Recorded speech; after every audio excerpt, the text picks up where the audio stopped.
Yo, it's Matt, and you're tuned into The Selling Point. And today, I'm reviewing last night's NXT. If you stick around with the channel, you'll probably see a lot of me next week, because I'll hopefully, fingers crossed, I'll be reviewing every day of the G1 Climax. I really enjoyed last week's NXT with the American Alpha versus the Revival 2 out of 3 Falls match, and Bayley versus Alexa Bliss. I thought that was a brilliant match. So let's see if they can keep it up this week. And they started with the NXT champion Samoa Joe coming out and cutting a promo, a fairly basic run-of-the-mill promo. He was just saying he was angry at the attention that the main event was getting. And he was taking shots at Nakamura and Balor, basically suggesting that everyone was interested in seeing them win the match and then go on to face him for the title.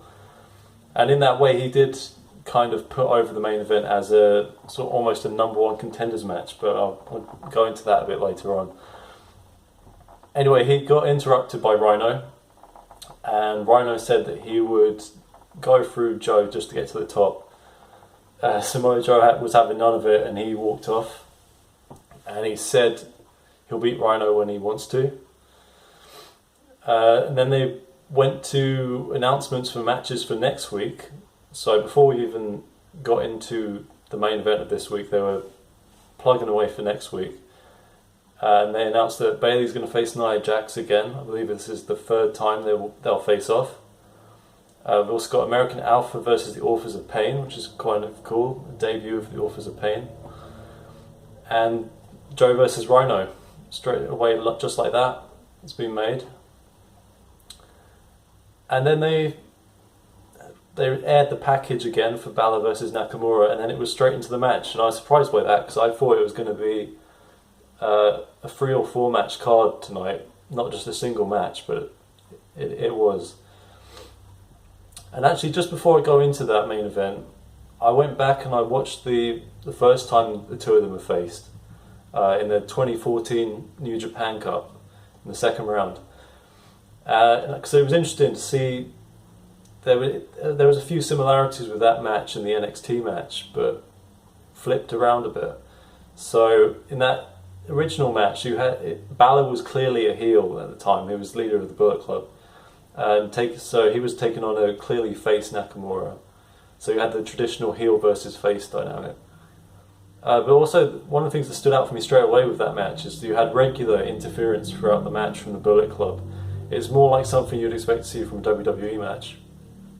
Even at one point you had Carl Anderson sliding Finn Balor a chair in New Japan off a distraction from Tama Tonga. And he went straight for the legs of Nakamura, which was something which we saw in the NXT match last night. He was trying to take down Nakamura by the legs. And a lot of the match had Balor basically mocking Nakamura.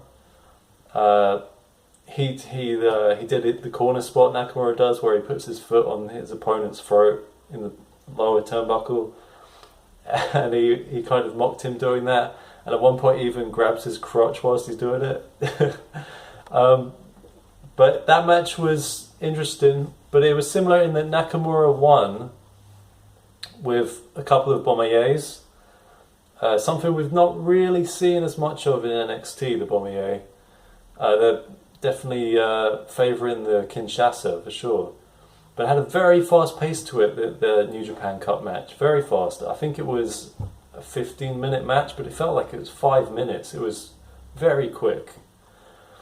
So by comparison, last night's match, you had the majority of the episode to work with.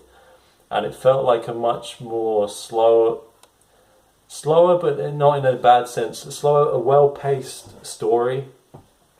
More like you'd expect from a pay-per-view, basically. Anyway, let's go to that NXT match. So it started with tests of strength, basically a lot of grappling, a lot of lockups. Nakamura had Finn up against the ropes quite early on, and he did his floppy arm thing where he gets up in the stomach and just and then Balor reversed that and put Nakamura on the ropes, and then he did the too sweet to Nakamura's head, and that was an easily giftable moment there.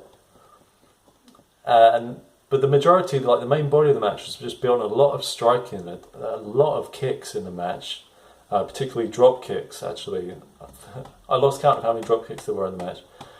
But whether it was exchanges in the ring, just like like the forearm exchanges you get in New Japan a lot, it would be like that. So Balor would kick and then Nakamura would kick and back and forth, just little exchanges like that, and then.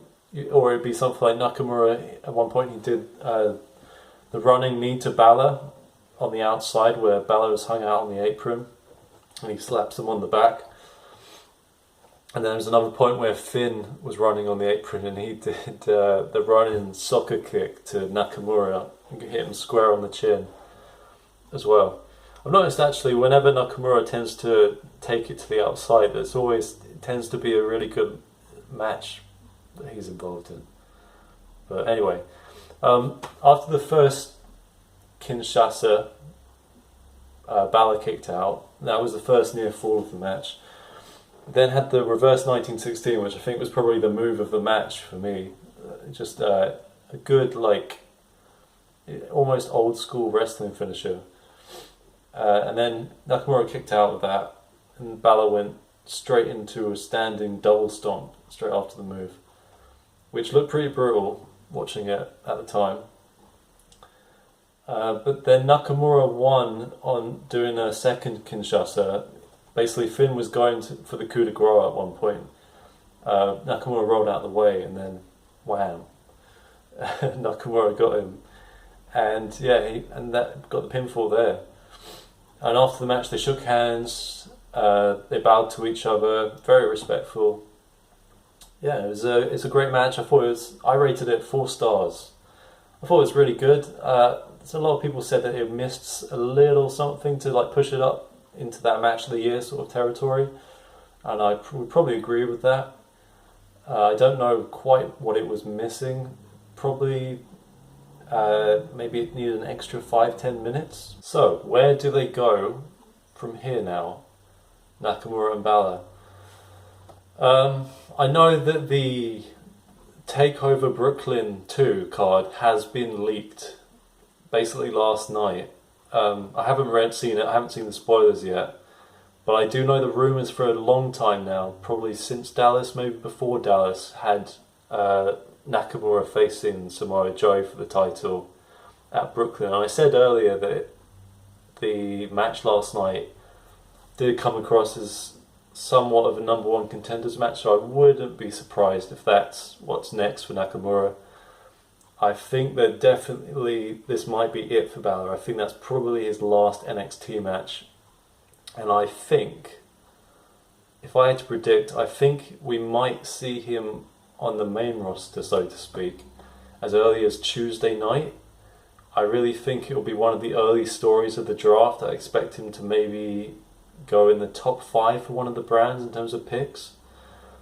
It will be a good way to kind of bring him up, I think. Anyway, that was NXT as a show. If we include the match and I guess the promo, I would probably give that a B+. It was a really good episode of NXT. I think last week's was better as a piece of wrestling television in terms of having a multitude of storylines. But it was excellent. People were going to be talking about that match being one of the best in NXT this year. I thought it was better than Nakamura versus Aries match, actually, at the last TakeOver. And it's probably in the same sort of territory as the Balor versus Neville match. I think that was this year. Might be wrong. Correct me in the comments. But I hope you enjoyed that. I don't know if I'll be doing NXT reviews regularly, particularly for the next month, because I'm going to be over my head with G1. But I'm looking forward to G1 a lot, so please, if you like this video, like it on YouTube, subscribe to the channel. Make sure you follow us on our social media. On Twitter, it's @TSP Wrestling. And Facebook, it's the same, facebook.com/TSP Wrestling. There's loads more coming. And if you're looking forward to the G1 and you're going to give my videos a try, please leave a comment, because I'll need all the encouragement I can get waking up every morning to review that. Anyway, thanks for watching. Peace.